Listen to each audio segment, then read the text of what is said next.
God was about to destroy a city. Fire from heaven, total annihilation. And then one man stood up. He questioned God. He negotiated. He refused to accept no for an answer. What happened next revealed a secret about prayer most Christians never learn. This is the story you've never heard. Are you ready? Golden light pours across the tent, thick as honey, warm as blood, painting everything in shades of amber and bronze. The air is heavy, dense with the scent of dust and distant fires, the kind of air that makes you feel like you're breathing memory. Somewhere in the distance, a lamb bleats, a child laughs, life continues. Unaware, Abraham sits outside his tent, his weathered hands folded in his lap, his eyes fixed on the horizon, watching, always watching. He is old now, 99 years old, his beard white as wool, his skin like leather stretched over ancient bone, his body bent by decades of wandering. But his eyes are still sharp, still searching, still expecting something. Because once, a long time ago, he heard a voice that changed everything. Leave your country, your people, your father's house. Go to the land I will show you. And he went, not knowing where he was going, not understanding why,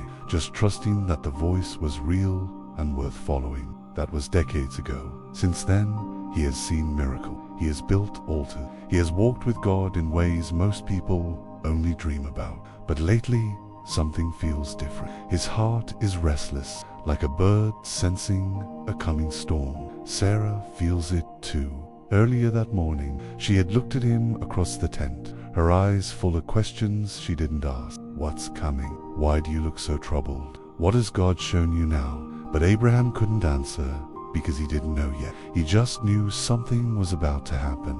And then, in the heat of the day, when the sun was at its highest and most merciless, three figures appeared on the horizon. At first, they looked like ordinary travelers, dusty and weary from the road, the kind of men who appear in the desert all the time, looking for water, shade, mercy from the brutal sun. But as they drew closer, Abraham felt something shift in the air. These were not ordinary men. They moved differently. There was a light around them, not visible exactly, but felt like standing near a fire you can't see but can feel warming your skin. Their presence made the air itself feel sacred, like standing too close to an altar where sacrifice has just been offered, where blood has been poured out and heaven has leaned down to receive it. Abraham stood immediately, his old bones suddenly alive, his tired body suddenly energized. He ran toward them, not walked, but ran like a young man, like someone who knows he's standing at the edge of something eternal. My lords, he said, if I have found favor in your eyes, do not pass by your servant. His voice trembled with urgency. Let a little water be brought. Wash your feet. Rest under this tree. Let me get you something to eat so you can be refreshed and then go on your way. The visitors agreed. Very well, they said. Do as you say. And so Abraham hurried. He hurried to Sarah. Quick, get 3 seahs of the finest flour. Knead it, bake some bread. Then he ran to the herd, selected a choice calf, tender and good, and gave it to a servant who hurried to prepare it. He brought curds and milk, and the calf that had been prepared, and set it before them. And while they ate, he stood near them under the tree, watching, waiting, his heart pounding, because he knew, deep in his soul, he knew these were not just travelers. One of them was the Lord himself, Yahweh, the God of Abraham, the voice that called him out of your present here, in human form, eating bread and meat under the oak trees, a mama. And then the voice spoke. Where is your wife, Sarah? There, in the tent, Abraham replied. The visitor leaned forward. His eyes seemed to see through time itself. I will surely return to you about this time next year, and Sarah, your wife, will have a son. Sarah was listening at the entrance to the tent behind it, and she laughed, not out loud, but inside a bitter laugh, the kind that comes when hope has died so many times you don't even recognize it anymore. After I am worn out, and my Lord is old, will I now have this pleasure? She and Abraham had waited for a child for decades. God had promised descendants as numerous as the stars, but her womb had remained closed, barren, empty. And now, in her old age, when her body had long since passed the time of childbearing, this stranger was promising her a son. It was too much, too impossible, too cruel to hope for again. So she laughed. The Lord turned to Abraham. Why did Sarah laugh and say, "Will I really have a child now that I am old? Is anything too hard for the Lord? I will return to you at the appointed time next year, and Sarah will have a son." Sarah was afraid. She lied. "I did not laugh," but he said, "Yes, you did laugh." Silence fell over the meal, the kind of silence that happens when heaven touches earth. When human beings realize they are standing on holy ground. They finished eating, then the men got up to leave. They looked toward Sodom. Abraham walked with them to see them on their way. As they walked, the Lord spoke again, but this time his voice carried a different weight. "Shall I hide from Abraham what I am about to do?"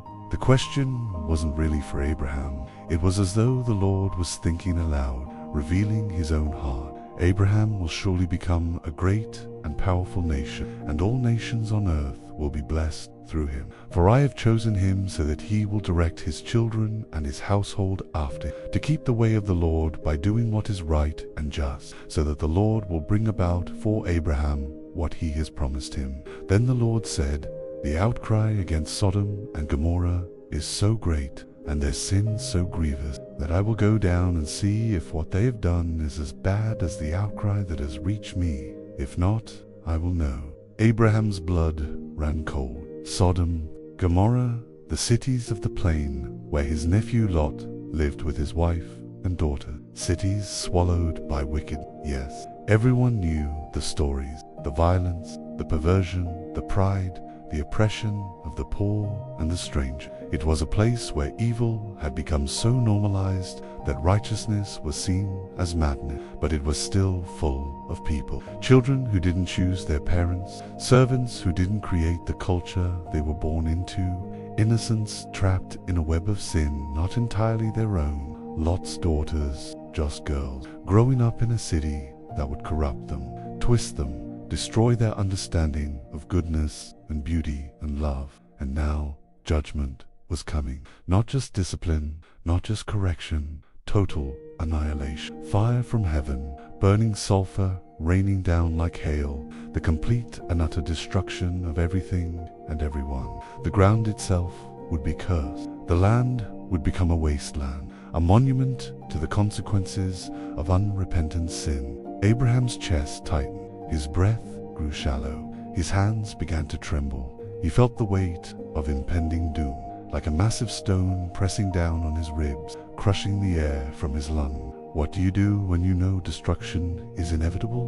When God himself has pronounced the sentence, when the judge of all the earth has declared his verdict, and the executioner is already sharpening his blade, most people would bow their heads. Most people would whisper, "Thy will be done," and walk away into the night, carrying the grief like a burial shroud, accepting that some things cannot be changed, that judgment is judgment, and mercy has its limits. But Abraham is not most people. He has walked with God for decades. He has heard the voice that parted him from everything familiar. He has built altars in deserts where no one else would dare to worship. He has offered sacrifices on mountains that scrape the sky. He has learned something about the Almighty, something most people never discover. God is not afraid of question. He is not offended by honesty. He is not threatened by bold prayer. In fact, he delights in conversation. He invites dialogue. He opens doors. He creates space for intercession.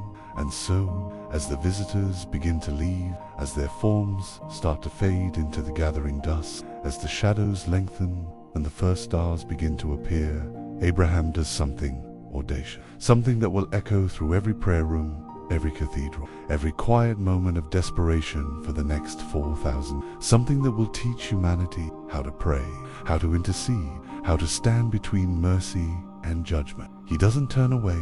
He doesn't accept the inevitable. He stands up straight, his old back suddenly strong, his weathered face fierce, and he walks toward God. The two visitors continue toward Sodom, but the Lord remains standing there, waiting as if he's been expecting this, as if he wants Abraham to speak. The presence of the Lord lingers like incense, thick, heavy, overwhelming. It's as if the universe itself pauses. The wind stops blowing, the birds stop singing, even the insects fall silent. The whole world is holding its breath, waiting to see what this man will do. Abraham's heart pounds in his chest like a war drum, like thunder before a storm, like the footsteps of an army marching to battle. His hands tremble not just with fear, though fear is there, the fear of standing before the Almighty, the fear of speaking when perhaps silence is wiser, but also with something else, something holy, something righteous, something that borders on reckless faith. Because Abraham knows something. He knows that this moment, this conversation, this negotiation between man and God is not just about Sodom and Gomorrah. It's about the nature of God himself. Is he only just, or is he also merciful? Does he delight in judgment, or does he prefer redemption? Is he looking for reasons to destroy, or reasons to save? Abraham takes a step forward, then another, and another, until he's standing directly before the Lord, face to face, eye to eye, like Moses would later stand, like Enoch once walked. He opens his mouth, and the words come tumbling out, like water breaking through a dam that's been holding back a flood. Will you sweep away the righteous with the wicked? The question is bold, almost accusatory. What if there are 50 righteous people in the city? Will you really destroy it and not spare the place for the sake of the 50? Far be it from you to do such a thing, to kill the righteous with the wicked, treating the righteous and the wicked alike. Far be it from you. Will not the judge of all the earth do right? Silent. The kind of silence that feels like judgment itself, cold, vast, merciless. Abraham feels his courage begin to falter. Perhaps he has gone too far. Perhaps he has spoken out of turn. Perhaps he has questioned the Almighty, challenged the wisdom of the one who holds galaxies in his palm, accused the judge of all creation of injustice. Who is he to question God? Just a man, dust and ashes, a wanderer in the desert, a stranger in a foreign land. But then the voice comes, and it's not angry, not offended, not harsh. It's calm, steady, like a father speaking to a son who's just discovered something important. If I find 50 righteous people in the city of Sodom, I will spare the whole place for their sake. Abraham's heart leaped. The door is open. God is listening. Heaven is not closed to negotiation. And so, with the cunning of a negotiator and the faith of a child, Abraham presses forward. Now that I have been so bold as to speak to the Lord, though I am nothing but dust and ashes, what if the number of the righteous is 5 less than 50? Will you destroy the whole city for lack of 5? The Lord answers immediately, if I find 45s there, I will not destroy it. Abraham's mind races. He's learning something profound, something that will change everything. God is not reluctant to show mercy. He's not searching for excuses to destroy. He's not eager to pour out wrath. If anything, he seems almost pleased that Abraham is asking, pleased that someone cares enough to stand in the gap, pleased that mercy is being valued, sought after, fought for. Once again, Abraham spoke to him. What if only 40 are found there? He answered, for the sake of 40, I will not do it. The conversation continued, back and forth, question and answer, negotiation and grace. Each time Abraham grows bolder. Each time God shows more mercy. What if only 30 can be found there? I will not do it if I find 30 there. What if only 20 can be found there? For the sake of 20, I will not destroy it. Abraham is discovering something revolutionary. Prayer is not begging a reluctant God for scraps of kindness. Prayer is aligning with a merciful God who delights in redemption. God doesn't need Abraham's permission to be merciful. He's inviting Abraham into his nature, teaching him, showing him, this is who I am, this is how I work, this is what I value. But there's still a question haunting Abraham's soul. Why does God wait for us to ask? Why does he require intercession? If he knows the hearts of all people, if he sees the innocent and the guilty, if he is omniscient and all-wise, why does he need Abraham to plead for Sodom? Is it a test? A game? Is God playing with human lives like pieces on a cosmic chessboard? No. The mystery runs deeper. God doesn't need our prayers to inform him. He invites our prayers to transform us. He wants us to learn that mercy must be valued, that salvation must be sought, that intercession aligns our hearts with his. When Abraham prays for Sodom, he's not changing God's mind, he's discovering God's heart. When we intercede, we step into God's nature, we become conduits of grace, we partner with heaven in the redemption of earth.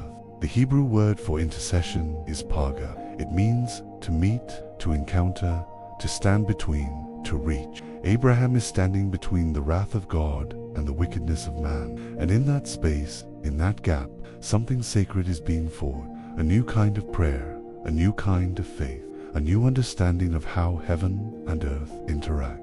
But Abraham has one more question, one final plea. His voice drops now lower, softer, almost a whisper, humble, reverent, almost apologetic. May the Lord not be angry, but let me speak just once more. What if only 10 can be found there? 10. The number hangs in the air. Why 10? In Jewish tradition, 10 is the minyan, the minimum number required for communal worship, to form a congregation, to represent a community before God. It's the smallest possible remnant of righteousness. Abraham is not asking for much. He's not demanding that half the city be righteous, or even a quarter. He's asking for the bare minimum, just 10 people, 10 souls who still fear God, 10 hearts that haven't completely hardened. If there's even a seed of faithfulness, even a flicker of righteousness, isn't that worth preserving? The silence stretches. It feels like eternity compressed into a single heartbeat, like all of history is waiting for this answer. Because this isn't just about Sodom anymore. It's about every city, every nation, every generation that will come after. If God will spare for the sake of 10, then there's always hope. And then God's voice, one final time, for the sake of 10, I will not destroy it. Abraham exhales a breath he didn't realize he was holding. The negotiation is over. The intercession is complete. The Lord turns and begins to walk away, his presence fading like smoke from an extinguished altar, like morning mist burned away by the rising sun. And Abraham is left standing alone in the gathering darkness. As night falls over Mamre, his heart is both full and empty, triumphant and sorrowful, hopeful and afraid. He has done what he could. He has stood in the gap. He has pleaded for mercy. He has valued life. He has honored righteousness. But the question remains, will 10 righteous people be found in Sodom? Will his intercession be enough?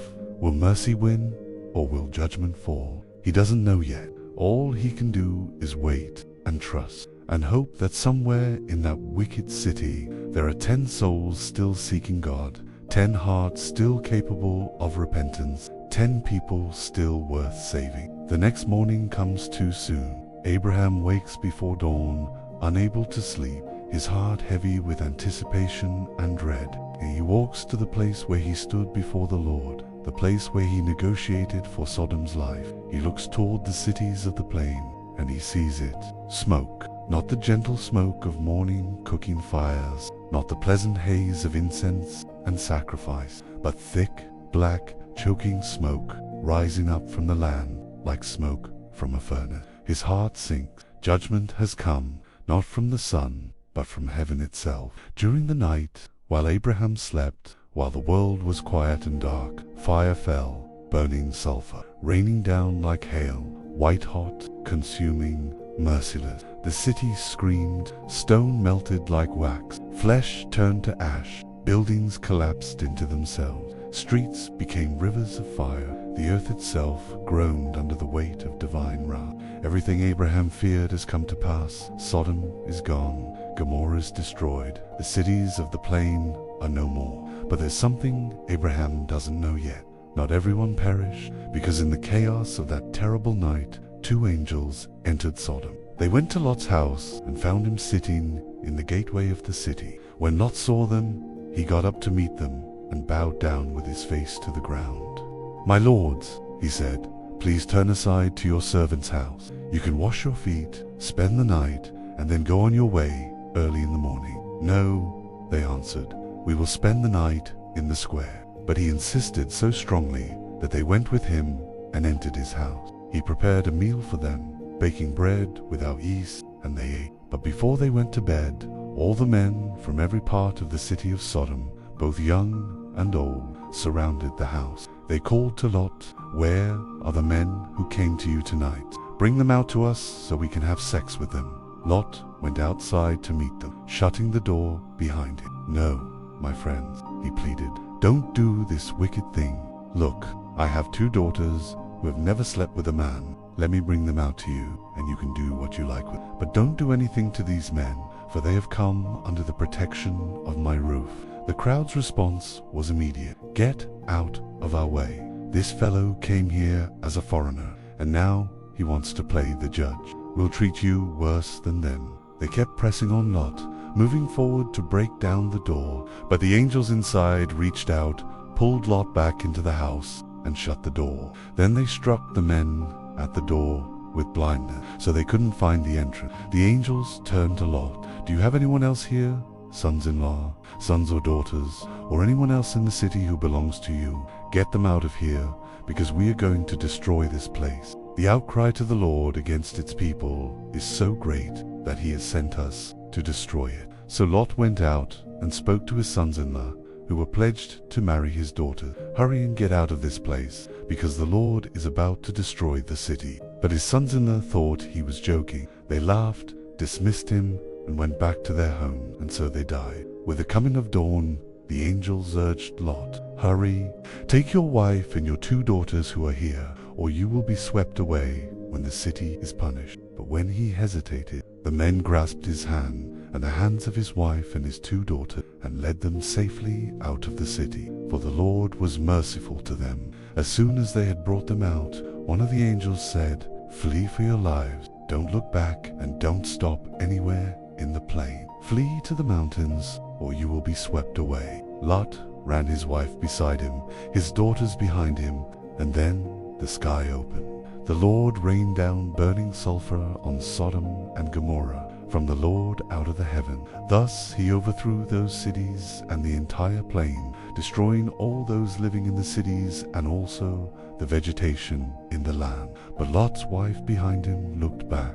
She became a pillar of salt. Perhaps she was thinking of her home, the life she was leaving behind, the comfort, the familiarity, the wealth. Perhaps she couldn't imagine life outside Sodom, couldn't envision starting over, couldn't let go of what she knew, even though what she knew was destroying her. And so she turned, she looked back, she chose Sodom over salvation, and she became a monument, a pillar of salt, forever frozen in her longing for what was lost. But Lot and his daughters survived. They ran to the mountains, found a cave, and hid themselves from the devastation. And that morning, as Abraham stood looking out over the valley, he saw the smoke, thick smoke, rising from the land like smoke from a furnace. He knew Sodom was gone. Gomorrah was destroyed. There were not 10 righteous people. There were barely 4 who were saved. And even then, they had to be dragged out by angels. Abraham's intercession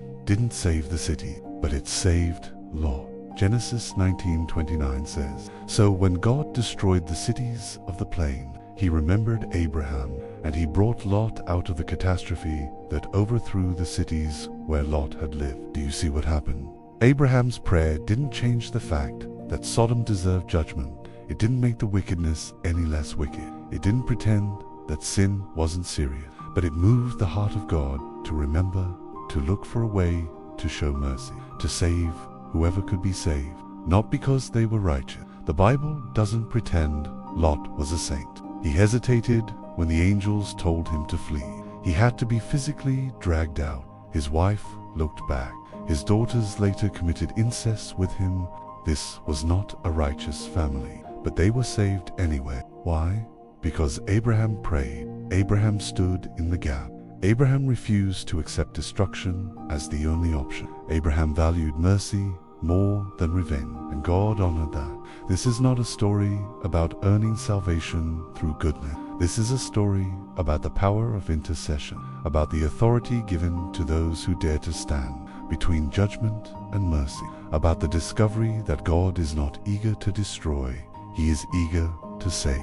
He delights in mercy. He honors intercession. He responds to bold prayer. And He's always looking for reasons to show grace. Now, fast forward 2,000 years. Another city, another crowd, another moment of judgment. But this time, the intercessor doesn't just negotiate. He sacrifices. His name is Jesus. And where Abraham stopped a tent, Jesus goes all the way down to Himself. In the Garden of Gethsemane, He wrestles with the weight of coming judgment, not for 2 cities, but for the whole world. Every city, every nation, every soul, every sin ever committed, past, present, and future, all of it pressing down on Him like a mountain. He prays, "Father, if it is possible, let this cup pass from me, but then yet not my will, but yours be done." He doesn't negotiate for the preservation of the righteous. He offers Himself as the substitute for the unrighteous.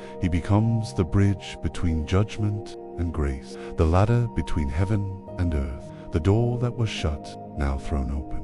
On the cross, Jesus absorbs the fire that should have consumed Sodom, the sulfur that should have rained down on Gomorrah, the judgment that should have fallen on you, the wrath that should have destroyed me. He takes it all into His body, every sin, every failure, every broken promise, every wicked thought, every selfish act, every moment of rebellion, all of it. He drinks the cup of God's wrath to the dregs, and He screams into the darkness, "It is finished." The debt is paid. The sacrifice is complete. The way is open. And when He rises 3 days later, He leaves the door to mercy permanently unlocked, not just for 10 righteous people, not just for 50, not even for 1 million, but for anyone who will call on His name.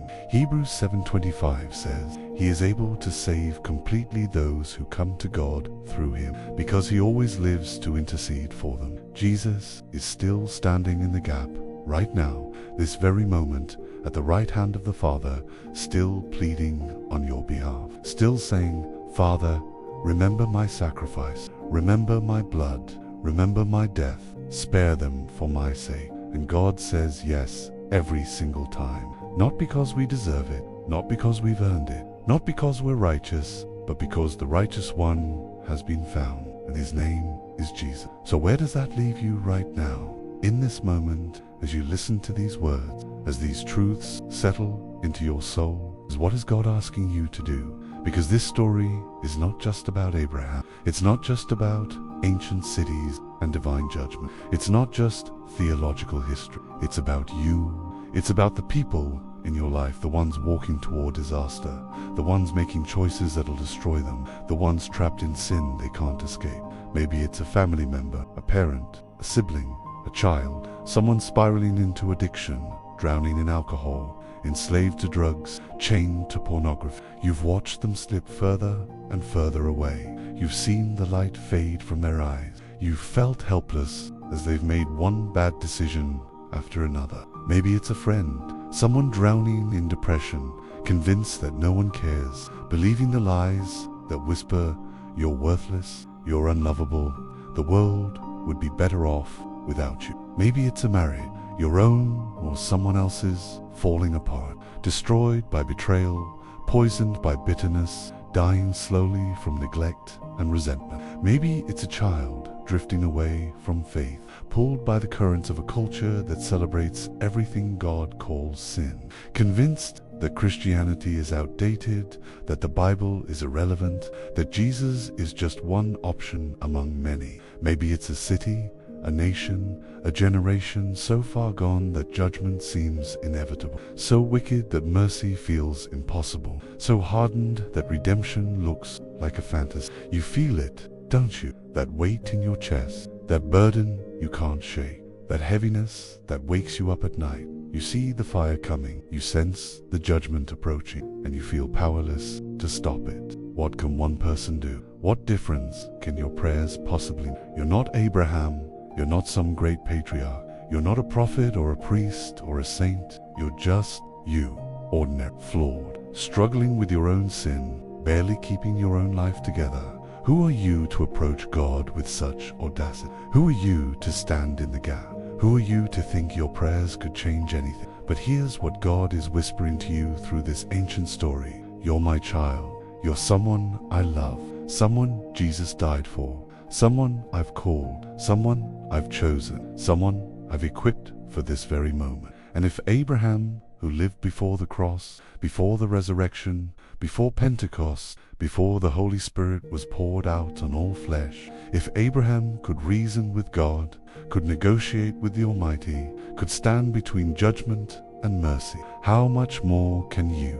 You have been brought near by the blood of Christ. You have access to the throne of grace. You have the mind of Christ. You have the Spirit of God dwelling in you. You have authority in Jesus' name. Hebrews 4:16 says, "Let us then approach God's throne of grace with confidence, so that we may receive mercy and find grace to help us in our time of need." Confidence, not arrogance, not presumption, not entitlement, but confidence, the kind that knows God delights in mercy more than judgment, the kind that trusts his heart, the kind that dares to ask because it knows the Father loves to give. So start praying like Abraham. Stop being passive. Stop accepting defeat as inevitable. Stop watching destruction come without lifting your voice. Stand in the gap. Name the people you're interceding for. Say their names out loud.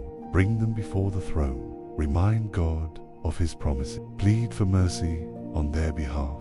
Name the situations that seem beyond saving, the addictions that seem unbreakable, the diseases that seem incurable, the relationships that seem irreparable, the rebellions that seem irreversible.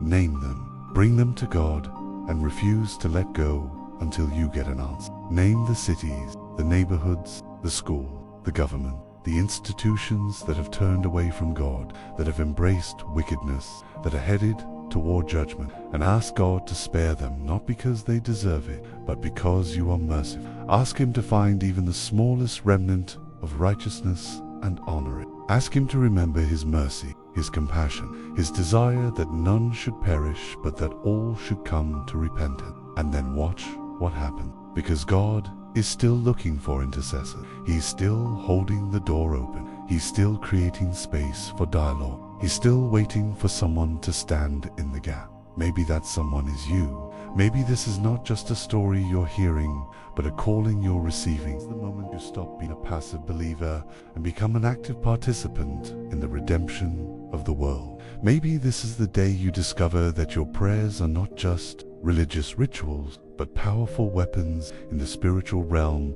that they have the authority to shift atmospheres, to break strongholds, to rescue the perishing, to bring mercy where judgment seemed certain. Think about it. Right now, somewhere in this world, someone's life depends on your prayer. A person standing on the edge of a bridge, contemplating suicide, one prayer away from hope.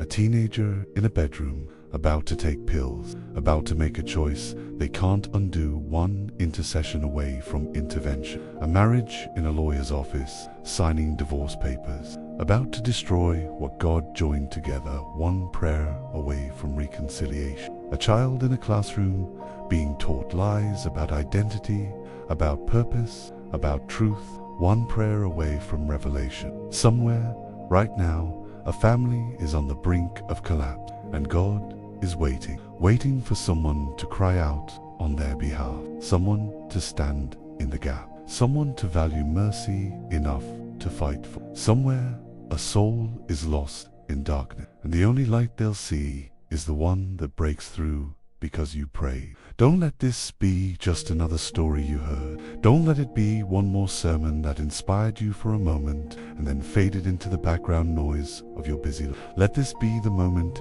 everything changed. Let this be the day you became an intercessor, a prayer warrior, someone who stands in the gap, because the world doesn't need more consumers of religious content. It needs people who will pray, who will intercede, who will fight in the spiritual realm for breakthrough in the physical. The sky over Mama turned dark that night. The stars appeared one by one, like witnesses to what had happened. Abraham stood alone his negotiation complete, his intercession finished, his heart full of both sorrow and hope. He couldn't save Sodom, but he saved Lot, and in doing so, he discovered something about God that changed everything. The Almighty is not eager to destroy, he is eager to save. He delights in mercy, he honors intercession, he values those who stand in the gap, and he invites his children, all his children, to partner with him in the redemption of the world. The conversation with God is not over, it's just beginning, and he's waiting to hear from you.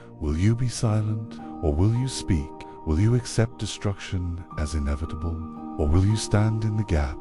Because the door is still open, the invitation still stands, heaven is still listening, and your prayers, your bold, audacious, faith-filled prayers have the power to change everything. So go ahead, step into the gap, stand between judgment and mercy. Lift your voice, open your mouth, and pray like Abraham prayed, with confidence, with boldness, with the expectation that God delights in mercy. And watch as he says, yes, because that's who he's always been, and that's who he'll always be. The God who delights in mercy, the God who honors intercession, the God who invites you, yes, you, to participate in the salvation of the world, one prayer at a time, one intercession at a time, one act of standing in the gap at a time. This is your calling. Will you answer? If this story touched your heart, if it awakened something in your spirit, if you sense the call to become an intercessor, share it. Share it with someone who needs to feel the presence of God today, someone who needs to know their prayers matter, someone who needs to discover the power of intercession. And if you're not yet part of this family of faith, if you're new to this channel, if you want to continue receiving messages like this, subscribe, turn on notification. It helps us bring more stories like this. Stories that heal, stories that inspire, stories that awaken the soul. May God bless your life. May he continue writing new chapters in your journey. May he give you the courage to stand in the gap, the boldness to intercede, the faith to believe that your prayers can change the world, because they can, and he's waiting to show you just how powerful they are. May you be like Abraham, bold in faith, strong in prayer, confident in mercy, and may you discover day by day, prayer by prayer, that heaven is listening and your voice matters. Amen.